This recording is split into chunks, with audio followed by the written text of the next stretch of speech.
Ethan Montgomery had everything a boy could ever want, or so it seemed from the outside looking in. His father, Charles Montgomery, was one of the most influential billionaires in the country, with a sprawling empire of real estate, luxury hotels, and private aviation. Their family estate wasn't a house but a small kingdom, 30 acres of manicured lawns, indoor pools, private cinemas, and staff who outnumbered the family members themselves. Yet, despite the marble floors and gold-plated doorknobs, Ethan's life was quietly unraveling. He was 17, a senior in one of the most prestigious private academies in the city, and he had failed nearly every subject that semester.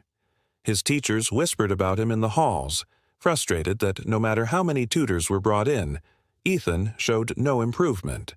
His classmates mocked him openly, not because they were braver, but because they knew he couldn't defend himself. Not with words, not with grades, not even with confidence. Ethan had lived under the shadow of his father's achievements his whole life. Charles Montgomery was known not just for wealth, but for brilliance. He had graduated top of his class at Harvard, built a business empire before he turned 30, and now sat on boards of universities that Ethan could never even hope to enter. The comparison was crushing. At dinner, the long oak table seemed designed to make Ethan's failures echo louder. His father sat at the head, tall, commanding, dressed in suits even at home. His mother, elegant and distant, sipped wine and kept conversation superficial. Ethan mostly kept his eyes on his plate. "Another letter from your school," Charles announced one evening, holding up a crisp envelope. His tone was sharp, each word measured. "Do you know what it says?" Ethan clenched his jaw. He already knew. "You're failing mathematics. Again. Science, barely a passing mark. History, completely unacceptable. Do you know what people will say when they hear that Montgomery's son can't even pass high school?" Ethan wanted to explain that he felt like he was drowning every day in expectations he didn't understand, but the words stayed locked in his throat. His mother tried to interject softly. "Charles, maybe he just learns differently." But his father cut her off sharply. "No, he doesn't try. That's the problem." His voice thundered. "Do you want to grow up a failure? To be the laughingstock of this family name? You have every resource, every advantage, yet you squander it." That night, in the privacy of his enormous but lonely bedroom, Ethan sat at his desk and stared at the mountain of books stacked in front of him. He opened one, flipped a few pages, and then shut it again. The words blurred together, numbers danced on the page. No matter how hard he tried, nothing stuck. His head throbbed, his chest ached.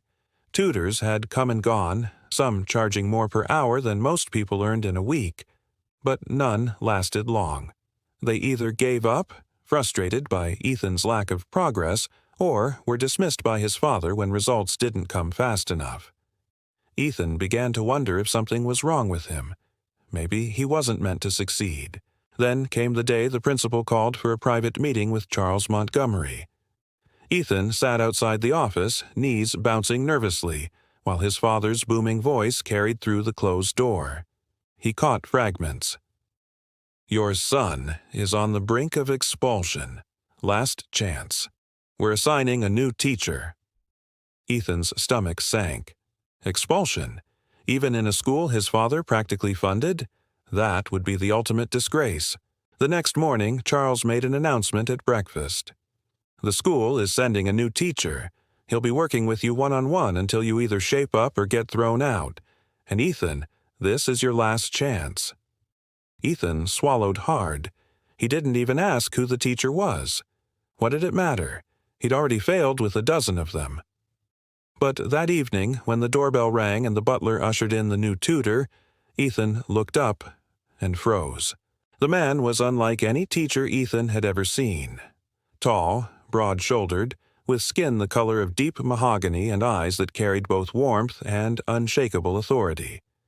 He wore no stiff suit, just a neatly pressed shirt with rolled-up sleeves, and he carried a worn leather satchel that looked older than Ethan himself. "Mr. Carter," The man introduced himself, extending a hand. His voice was calm, steady, resonant. "I'll be your new teacher." Something about him was different. He didn't smile with pity like other tutors, nor did he frown with frustration. He looked straight at Ethan, as though he saw something no one else did.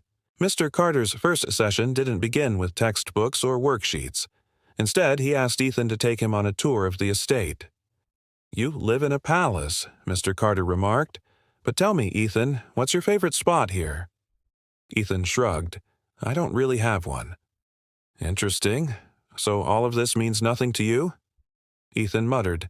"It's just home." Mr. Carter didn't push. Instead, he asked, "What's something you're good at? And don't say nothing." Ethan hesitated. "I play video games sometimes." Mr. Carter smiled. "Good. Then you know strategy, patience, persistence. Those skills matter. Learning isn't about stuffing your brain with facts. It's about finding the way your mind works best." From that day, lessons felt different. For math, Mr. Carter used chess pieces and poker chips. For history, he compared battles to sports strategies. For science, they did kitchen experiments, laughing when a volcano eruption nearly ruined the marble counter. Slowly, Ethan began to lean forward during lessons instead of shrinking back. He asked questions, sometimes timidly, sometimes boldly. And, for the first time, he started to feel capable. But progress wasn't smooth. One night, frustrated, Ethan asked, "Do you think I'm stupid?" Mr. Carter looked him straight in the eye. "No, I think you're afraid, and fear can make even the smartest people act foolish." Another time, Charles barged into the study, fuming. "I hired you to get results, not to play games with my son." Mr. Carter stood his ground. "With respect, sir, your son is learning more this way than he ever did before." Charles was livid, but Ethan did something he'd never done. He spoke up. "Dad, he's helping me, more than anyone else has. Please, give him a chance." For the first time, Ethan had defended himself.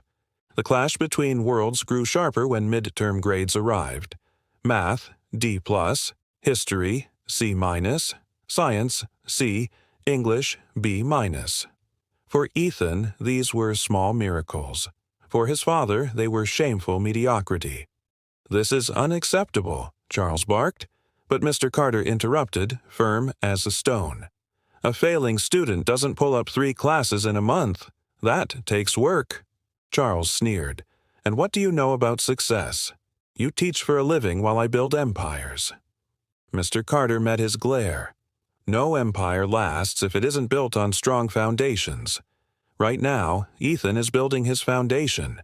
If you can't see that, then you're failing him more than he's failing you. The words stunned Ethan.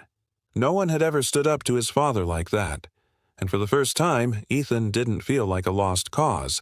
He felt like someone worth defending. But the real turning point came one winter night. Exhausted by mistakes, Ethan exploded. "Maybe my dad's right. Maybe I'm just not good enough." Mr. Carter handed him a pencil. "You're measuring yourself wrong. Tonight, write one subject you hate." Ethan scribbled, "Math." "Now write one goal," Carter said.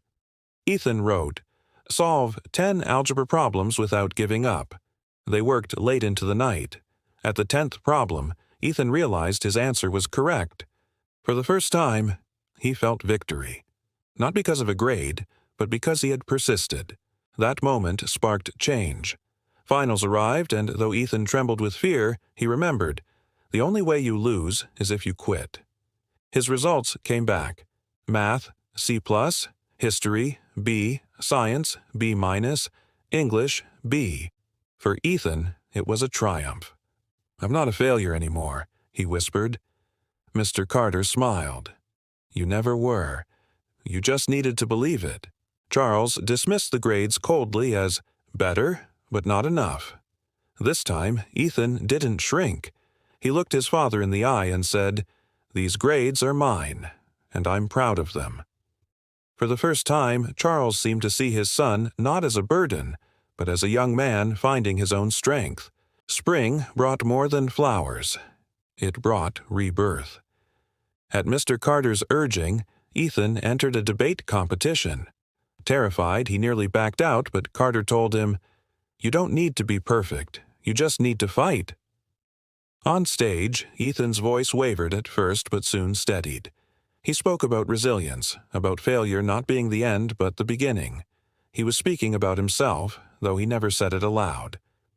The applause afterward was thunderous.